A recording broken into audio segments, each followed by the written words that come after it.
덕원예고를 졸업하여 올해 이사학번으로 연세대학교 피아노과에 입학하게 된 박희찬입니다. 맨 처음에 배우는 거는 5살 때부터 배웠고요. 이후로 잠깐 피아노를 쉬었다가 전공을 다시 잡게 된 건 중학교 3학년 때 배우게 되었습니다. 전공을 6년 차죠. 초등학교를 졸업할 무렵에 피아노를 떼고 잠시 이것저것에 관심을 가지다가 어느 날 유튜브로 피아노로 다른 가요나 클래식이 아닌 곡들을 커버하는 영상을 보면서 좀 재밌겠다라는 거를 생각하면서 홀리듯이 피아노에 앉았고, 그 이후로 학원을 다니면서 그냥 동네에 있는 흔한 피아노 학원이었는데 거기 전공반이라는 게 있더라고요. 학원 선생님의 권유로 이제 전공을 하게 됐던 것 같아요. 아무래도 입시를 결정하게 된 것도 좀 늦게 됐고, 그리고 그때 피아노 실력 전공하는 애들 치고는 좋은 편은 아니었다 보니까 당시 제 상황하고 제일 잘 맞는 게 덕원예고여서 변하게 됐어요. 아무래도 실기곡이 자유곡이기도 하고 성적도 반영비가 다른 학교에 비해 조금 높았던 걸로 기억을 해요. 그래서 어느 정도 내신으로 커버를 할 수 있겠구나라는 생각 때문에 봤던 것 같아요. 디드 오퍼스 10의 4번이었고요. 베토벤 소나타 23번의 1악장이었습니다. 처음 곡을 잡았던 거는 약 3, 4월 중반이었던 것 같고요. 입시까지 한 7개월 정도 연습을 했어요. 1학기 초에는 아무래도 학교를 다니다 보니까 하루에 한 5시간 정도가 됐던 것 같고요. 입시에 가까워졌을 때는 못해도 6시간은 하지 않았을까 싶어요. 저 같은 경우에는 중학교 때부터 배웠던 선생님하고 쭉 가게 되었는데, 고등학교에 올라가서 친구들 얘기를 들어보니까 학교에서 이제 배정을 받는 경우도 있었고 개인적으로 연락해서 새로운 선생님하고 배우게 되는 경우도 많더라고요.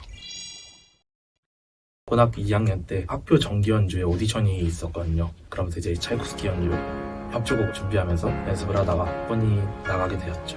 협주곡하고 과격한 곡들을 많이 치면서 손이 한번 심하게 다쳐서 인대가 늘어난 적이 있었는데, 그 이후로 한 반년 정도를 피아노를 제대로 치지는 못했어요. 그 기간에 아예 다른 방법으로 연습을 한번 해보자 하면서 악보 보는 실력을 좀 많이 늘리고 손의 부담을 최소화하는 방법을 연구하고 생각하면서 연습을 했던 것 같아요.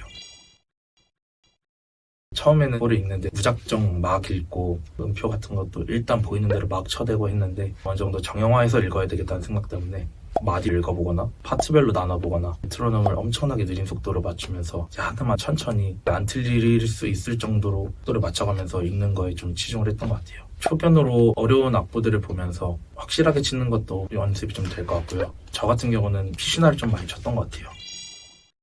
아무래도 제가 전공을 늦게 시작했다 보니까 일찍 시작한 학생들에 비해서는 좀 기본기가 많이 떨어지는 편이라 여러 기본기를 보완할 수 있는 곡들이나 연습 방법을 좀 제시해 주셨고, 무대 경험이 부족하다는 것도 아셔가지고 콩쿠르나 아니면 다른 무대 경험에 대해서 적극적으로 권유해 주셨던 것 같아요.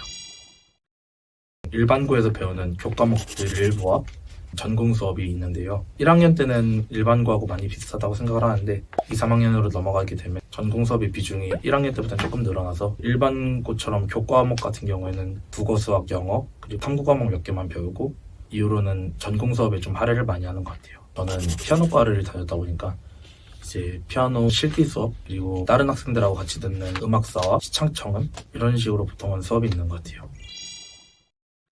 1, 2학년 때 모든 학생들이 같이 있는 자리에서 한 명씩 나와서 연주를 한다던가 선생님한테 피드백을 받으면서 했었고, 3학년 때는 이제 좀 더 많은 학생들한테 기회를 주기 위해서 조를 나눠가지고 좀 더 로테이션이 빨리 돌 수 있게끔 연주를 한 번이라도 많이 할 수 있게끔 기회를 주셨던 것 같아요. 학교마다 다르겠지만 저희 학교는 제가 고등학교 2학년 때 소피아노를 이제 할 기회를 주셔가지고 친구들하고 같이 합주도 해보고 무대도 설 수 있었던 기회가 있던 것 같아요. 원피아노 게이켄즈로 라비냐의 멜로 빙진곡이라고 빠른 곡인데 앵콜곡 같은 걸로 많이 나오는 편인데 재밌겠다 싶어가지고 골랐던 기억이 있어요. 음악을 좀 진지하게 배워보고 싶고, 그리고 향후에 음악으로 내 진로를 결정하고 싶다면 아무래도 일반고나 다른 환경보다는 예고에서가 음악에 집중하기는 좋은 환경일 거라고 생각을 해요. 아마 학교에서도 이미 커리큘럼이 잘 짜여져 있고 음악 활동을 위해서 지원해주는 게 많다 보니까 예고를 선택해서 후회할 점은 많이 없다고 생각을 해요.